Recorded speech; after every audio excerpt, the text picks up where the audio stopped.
It was a bright and sunny day on January 13, 1996. 9-year-old Amber Hagerman was excited to spend the afternoon at the park with her little brother Ricky. Their grandmother had given them permission to ride their bikes to nearby Arlington's Meadowbrook Park. It was a short trip, just a few blocks from their grandparents' home. Amber, with her infectious laughter and bright smile, rode ahead of her brother. She was a happy and energetic child, always eager to play. Ricky, still small and struggling to keep up, trailed behind. As they approached the abandoned Winn-Dixie parking lot that bordered the park, a large black pickup truck caught Ricky's eye. Ricky stopped to watch the truck, curiosity getting the better of him. From his vantage point, he saw a man get out of the truck and approach Amber. The man grabbed Amber off her bike and forced her into the cab of his truck. The entire encounter was quick, lasting no more than a minute. Ricky, frightened by what he had witnessed, raced back to his grandparents' house. Breathless and scared, Ricky burst through the front door. He struggled to explain to his grandparents what he had seen. A man had taken Amber. He had put her in his truck and driven away. Amber's grandmother immediately called the police. The Arlington Police Department responded swiftly to the call. They arrived at the park within minutes, sirens wailing. Officers began interviewing witnesses and searching for any sign of Amber or the truck. Time was of the essence. The description of the suspect was vague. Witnesses could only agree that he was a white or Hispanic male somewhere between 20 and 30 years old. He was of short stature, no taller than 5'10", with a thin to medium build. Some witnesses thought he had a mustache. The truck was described as an older model, black pickup. It had no camper shell and was possibly a Ford or Chevrolet. The information, while limited, was the only lead they had. The police launched a full-scale investigation determined to bring Amber home.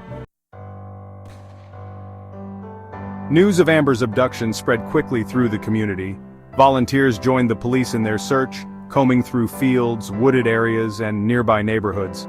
Flyers with Amber's smiling face and a description of the suspect and his truck were posted everywhere. The media picked up the story, broadcasting Amber's picture and the details of her disappearance across the nation. The entire country was on high alert, hoping for a miracle. As days turned into nights, the community refused to give up hope. Candlelight vigils were held and prayers were offered for Amber's safe return. The community rallied around Amber's family, offering support and comfort during this unimaginable time. The search for Amber had become a national effort, uniting strangers in a common goal. Despite the massive search efforts, there was no sign of Amber. The leads were few and far between, and the trail was growing colder with each passing hour. Fear and anxiety gripped the community as the realization set in: Amber was gone. 4 days after Amber's abduction, a man walking his dog made a gruesome discovery. He stumbled upon the body of a young girl in a creek bed just a few miles from where Amber was last seen.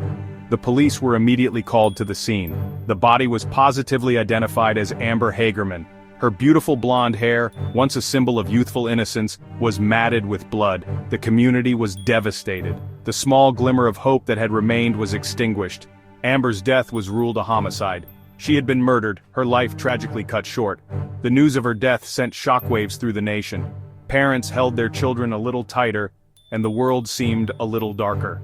The focus of the investigation shifted from a search and rescue to a homicide investigation. The police were now tasked with finding Amber's killer and bringing him to justice. The community, united in grief and outrage, demanded answers. Donna Williams, Amber's mother, was heartbroken.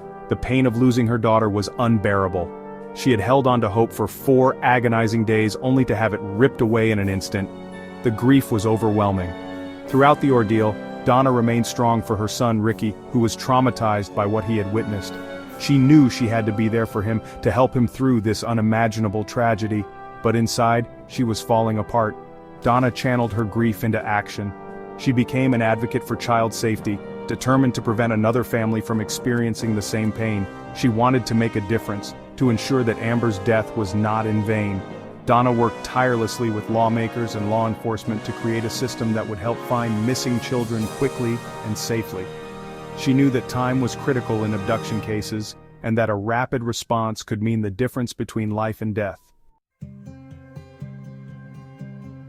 Out of the ashes of this tragedy, a powerful legacy was born. Inspired by Amber's story and Donna Williams' determination, the Amber Alert System was created. This system, named in Amber's honor, was designed to rapidly notify the public about child abductions. The Amber Alert system uses a multifaceted approach to spread the word quickly. It utilizes television and radio broadcasts, highway signs, text messages, and social media to get the word out about missing children. The system is designed to mobilize the public and enlist their help in finding abducted children. The first Amber Alert was issued in Texas in 1996, just months after Amber's death. It proved to be an instant success. An 8-week-old baby girl was abducted from her home. An Amber Alert was issued, and within 90 minutes the baby was found safe. The success of the Amber Alert system in Texas led to its adoption nationwide. Today, all 50 states as well as several other countries have implemented Amber Alert systems. The system has been credited with saving the lives of countless children. The Amber Alert system relies heavily on the participation of the public. When an alert is issued, it is crucial that everyone be on the lookout for the missing child and the suspect's vehicle. The information provided in an Amber Alert can be the key to bringing a child home safely. Law enforcement agencies across the country work tirelessly to investigate every lead in an Amber Alert case. They understand the urgency of these situations and are committed to doing everything in their power to bring the perpetrators to justice. The media plays a vital role in disseminating Amber Alert information. Television and radio stations interrupt regular programming to broadcast the alerts, ensuring that the message reaches as many people as possible. Newspapers and online news outlets also play a critical role in raising awareness. The success of the Amber Alert system is a testament to the power of community. When people come together for a common cause, amazing things can happen. The Amber Alert system is a shining example of what can be accomplished when people work together to protect the most vulnerable among us. The Amber Alert system, born out of tragedy in the United States, has become a global model for child abduction response. Countries around the world have recognized its effectiveness and have implemented similar systems to protect their own children. Canada, Mexico, and many European nations have adopted their own versions of the Amber Alert system, adapting it to fit their specific needs and resources. The international collaboration and information sharing made possible by these systems have proven invaluable in the fight against child abduction. The Amber Alert system has not only saved lives but has also raised awareness about the issue of child abduction. It has sparked conversations about child safety and has encouraged communities to be more vigilant in protecting their children. The global reach of the Amber Alert system is a testament to the universal desire to protect children. It is a reminder that despite our differences, we are all united by the common bond of humanity and our shared responsibility to care for the next generation. While the Amber Alert system has been incredibly successful in reuniting families, the fight to protect children is far from over. There are still cases where children are abducted and never found, and the pain of those families is immeasurable. Law enforcement agencies continue to refine and improve the Amber Alert system, utilizing new technologies and strategies to enhance its effectiveness. They are constantly working to stay one step ahead of those who would seek to harm children. The memory of Amber Hagerman continues to inspire those who work tirelessly to protect children. Her legacy lives on in every child who is brought home safely and in every community that rallies together to prevent future tragedies. The Amber Alert system stands as a powerful reminder that we must never give up hope. We must remain vigilant, we must work together, and we must never forget the children who have been lost, and the families who continue to search for answers.